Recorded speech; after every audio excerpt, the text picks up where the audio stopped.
Hi everyone, if you're watching this on the day that I'm uploading it, happy Thanksgiving. Thank you so much for spending some of your Thanksgiving day with me. I am so excited for Thanksgiving this year.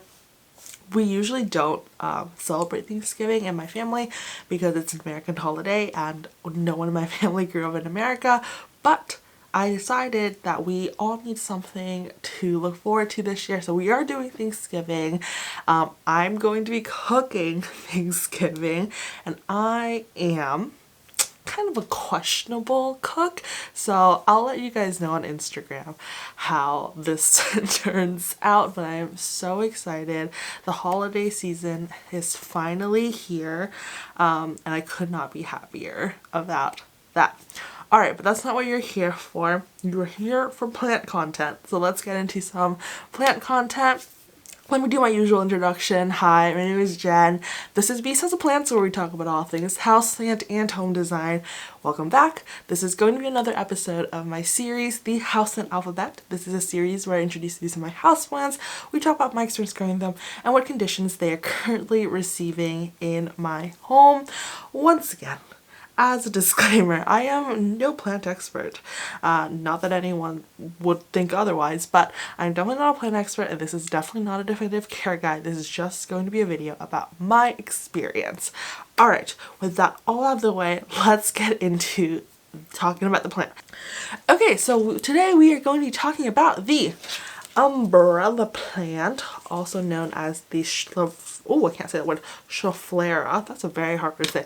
Schfflera arboricola variegata, I believe, is the botanical name for this plant, but it's most commonly known as the umbrella plant because of its umbrella-like leaf pattern. This one happens to be the variegated variety, which is so cool. This is actually my second time owning this plant. I bought this plant a really long time ago, probably like almost a year ago at this point, but I bought like a teeny tiny baby tree, and it was just like a one stem, like 2-3 leaf.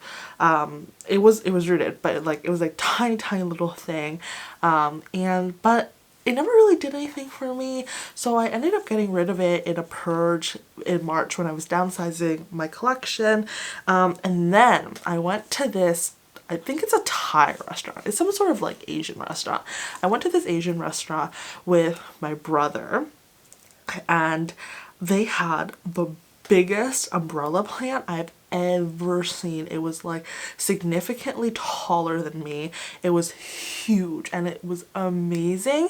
So then I decided I wanted another one. So I got another one. And this time I bought a significantly bigger plant, so I would have, you know, more of a head start in getting that like 6-foot tall umbrella plant.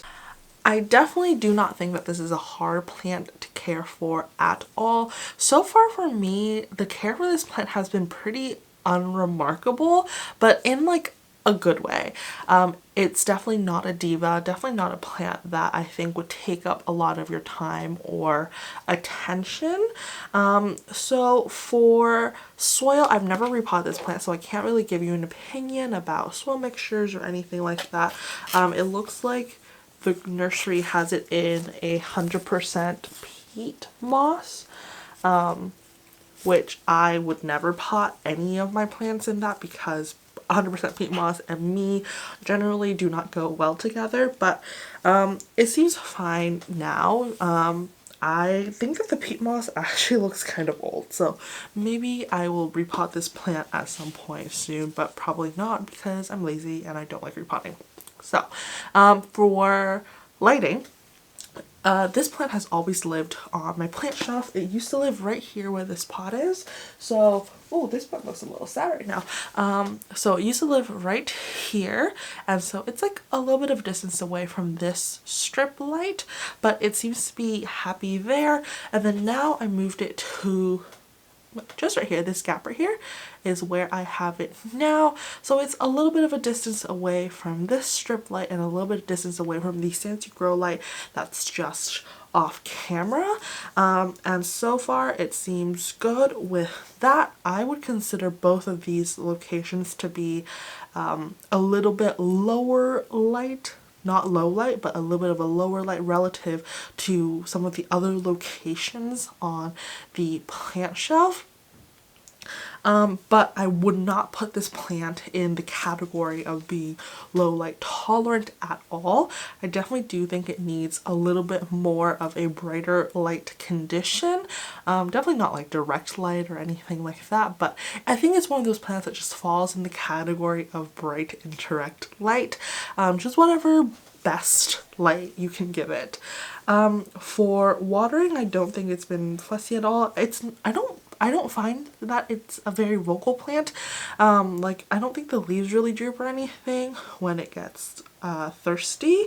So I mostly gauge when I need to water this plant based on picking up the pot and feeling for the weight. And that's just really, I think, a skill that you develop after you have a plant for, you know, a certain amount of time. If that's something like this used to baffle me a lot when I was like very starting out with plants, and people were like, yeah, I just like pick it up. I'm like, what do you mean when you say that? It's just, okay, so like right after you water a plant, pick up your plant, and that's kind of like the base weight, and it should be quite heavy because you just watered the plant. And then, you know, every couple of days after that, I would just pick up the pot to kind of gauge kind of like the weight. And then I kind of do it based like the, you know, like when I first get a plant, the amount of wait time in between, I, you know, will base it off of, you know, first other plants, also sticking my finger into the soil to see whether or not the soil is still damp. And then if the soil is dry when I stick my finger in, and a lot of my other plants are starting to need to be watered, then I'll pick up the plant, and that will be kind of like the weight going forward when I'm like, oh yeah, it's dry. And at this point it obviously should be very light, like very light, almost as if you are holding like nothing. I think it's one of those things that come like naturally over time. So yeah, that is watering. Humidity, nothing special. Ambient room humidity, it's on this plant shelf.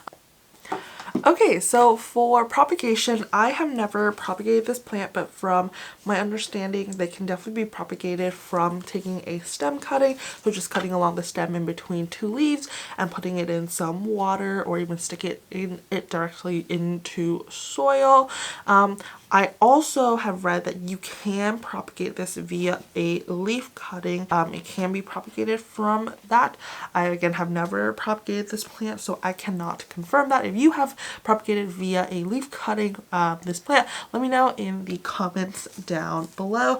I think that would be like so fun to try. Maybe you should try that with one of like the leaves at the base where you like can't really tell it's missing a leaf. Alright, I think that's all I have to tell you about this plant. Thank you so much for spending a couple minutes with me during your holiday season.